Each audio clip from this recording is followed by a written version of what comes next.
নবীজি হুজুর আসবে বললেন এলাকার বাতাল সব পালে গেছে। কেন নবীজি হুজুর ভয় পাইছেন না ওনার এলামকে? হ্যাঁ, এখন তো বাতিল স্টেজ উঠে যাচ্ছে। কেন? সে ওজানে যিনি ওয়াইজ করতে আসছেন তিনি আলেম না। কথা বলুন ঠিক কিনা? এই আলেম না, এগুলোদেরকে আমরা দাওয়াত দিয়ে দিয়ে সুন্নিয়তের ময়দানকে নষ্ট করে ফেলতেছি। এই ব্যাপারে আমাদেরকে একটু সজাগ হওয়ার দরকার নাই? সুন্নিয়তের খাতিরে বলতেছি। আমি বলছি না আমাকে দাওয়াত দেওয়ার জন্য, আমি বলছি যোগ্য আলেম দেখে দেওয়ার দিন। যোগ্য আলেমকে আপনারা বুঝবেন না, এই যে ওলামায়ে যারা ওলামা আছেন এনারাই বুঝবেন আসলে আলেমকে। কথা বলুন ঠিক কিনা? এলাকায় কাউকে দাওয়াত দেওয়ার আগে ইনাদের থেকে পরামর্শ নিয়ে দাওয়াত দিবেন। 5 মিনিটের ভাইরাল বক্তাকে দাওয়াত দিয়ে সুন্নিয়তকে বরবাদ করিয়েন না। রাগ করেছেন?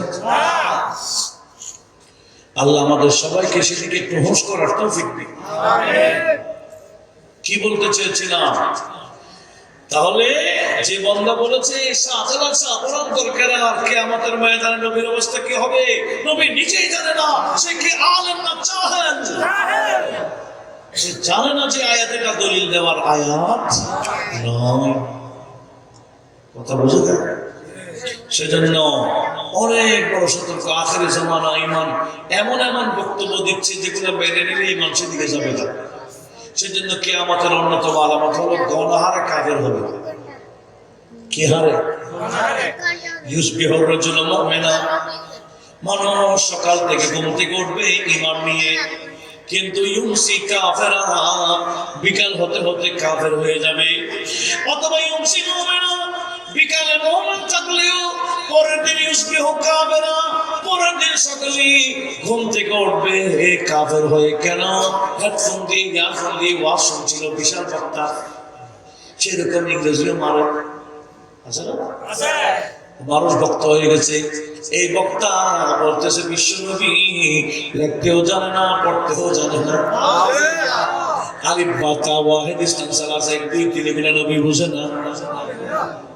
আপনি যখন মেনে নিবেন আপনার ঈমান সেদিকে চলে যাবে। কথা বলুন ঠিক কিনা?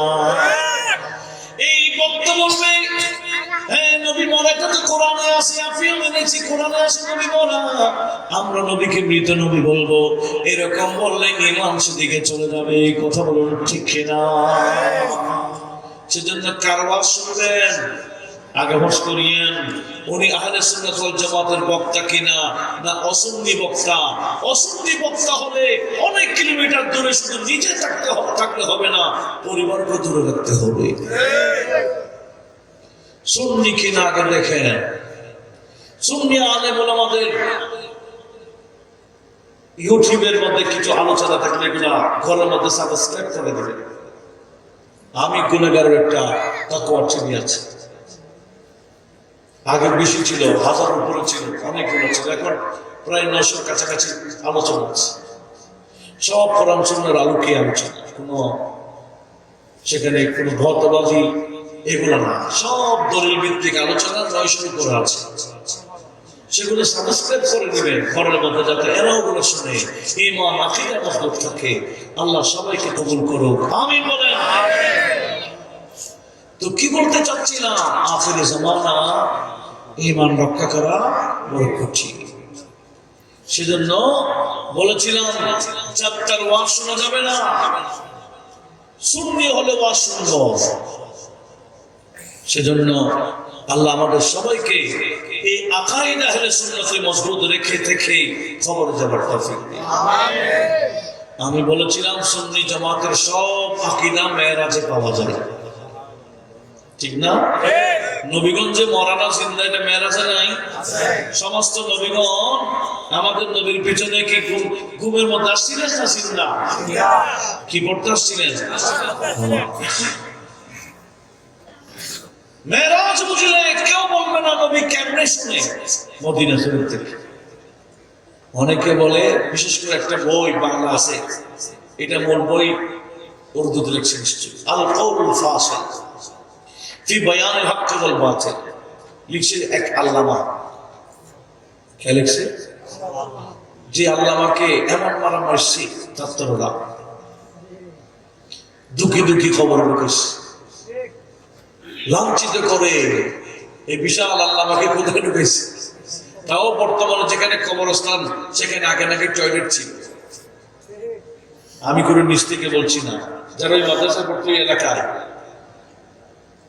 হারুন সদরনগরে উনি গৌসে কমিটির একজন এখনো আছে দায়িত্ব পারেন। উনি বলছেন হুজুর আমরা ছোটকালে বক্তব্য যাইতাম যে ওনাকে দাফন করছে যেখানে এখানে আগে টয়লেট ছিল। আল্লাহর মাইক দেখেন, আল্লাহর ওলিদের উরুসের ফাতিহার পুস্তকে গু বলছে, মিলাদুন নবীর তাবাররুকে গু বলছে। আল্লাহ গুখানা একেবারে কিয়ামত পর্যন্ত ঢুকাই দিচ্ছে। কথা বলুন ঠিক কিনা? এটার নাম লানত। এটার নাম কি? লানত। কারণ আমার আল্লাহই কোরআন নাযিল করে লানতের কথা ওয়াদা দিয়েছেন, ইন্নাল্লাযীনা ইউযুনাল্লাহা ওয়া রাসূলাহু লা'নাহুমুল্লাহু ফিদ দুনিয়া ওয়াল আখিরাহ। দুনিয়া তো লানত, আখিরাত তো লানত। আল্লাহ লানত দিবে আর আমরা দেখব। কথা বলুন ঠিক কিনা? এক বান্দা জামিয়া অস্ত্র আছে বলছে, এমন লানত শুরু হয়েছে,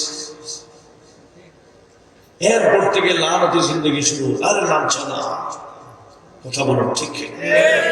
নবী ওলির সাথে বেয়াদবি করলে দুনিয়াও শেষ, আখিরাত তো। আল্লাহ বিষয়টা সবাইকে বোঝার তৌফিক দিক। আমিন বলুন। কি বলতে চেয়েছিলাম মনোযোগ আছে তো? ওই কিতাবের মধ্যে এই আল্লামা কিতাব আল কওলুল ফাসিল, এটা বাংলা হয়ে গেছে, সুন্নাত বেদাতের সঠিক পরিচয় বইটা আমার ব্যক্তিগত লাইব্রেরিতে আছে, আমি আন্ডারলাইন করছি। সেখানে উনি বলছেন কেউ যদি বলে ইয়া নবী সাল্লাল্লাহু আলাইহি বলে সালাম দিলে নবী শুনে সে কাফের। আমরা যে নবীকে সালাম দিই ইয়া নবী সালাম আলাইকা বলে, এরকম সালাম দেওয়ার সময় কেউ যদি বিশ্বাস করে নবী শুনছেন তাহলে নাকি কাফের হয়ে যাবে। সে মনে করছে নবীজির কান তার মতো। নবীজিরও কান আছে না? শুধু এই কান না, আরো কান আছে। নবীর চোখ না, আরো চোখ আছে। মেরাজ বুঝলে কখনো বলবেন এই কথা। আল্লামা শেখুল ইসলাম ইবনে হাজার আসকালানী ফাতহুল বারী শরহ সহিহুল বুখারীর মধ্যে হাদিসগুলো নোট করেছেন। জিবরিল বললেন, হাতিমে কাবার মধ্যে আমি নবীজিকে শাহিদ করলাম, নবীজির গলা থেকে নাক পর্যন্ত আমি অপারেশন করলাম। আমি জিবরিলের কোন অস্ত্র লাগে নাই। লামিয়া করি শাকুবি আলাতিন ওয়া লামিয়া সিলদাম, নবীজির শরীরের পাশ থেকে এক ফোঁটা রক্ত পড়ে নাই। আমি গলা থেকে না পর্যন্ত ছিঁড়ে নবীজির কলবটা বের করলাম, বের করে কালো কেটে ফেলে দিয়ে জমজমের পানি দিয়ে ধৌত করে আবার কলবের জায়গায় কলব রাখে এইভাবে আমি ফিটিং করে দিয়ে সেলাই করে দিয়েছিলাম। সেদিন আমি জিবরিল দেখেছি কলবুন সাদীদুন। আমি নবীজির কলব যখন হাতে নিলাম, আমি জিবরিল দেখলাম একেবারে তুলতুলে নরম কলব, ফিহে আয়নানি তুবসরান। ওই কলবের মধ্যে এমন দুইটা চক্ষু দেখলাম, যে চোখ দিয়ে নবীজি সামনে যেরকম দেখেন পিছনেও বরাবর, পার্টিশন না থাকলে যেভাবে, পার্টিশন থাকলেও সেভাবে, দূরে কাছে ওই চোখ দিয়ে নবীজি বরাবর দেখতে পান।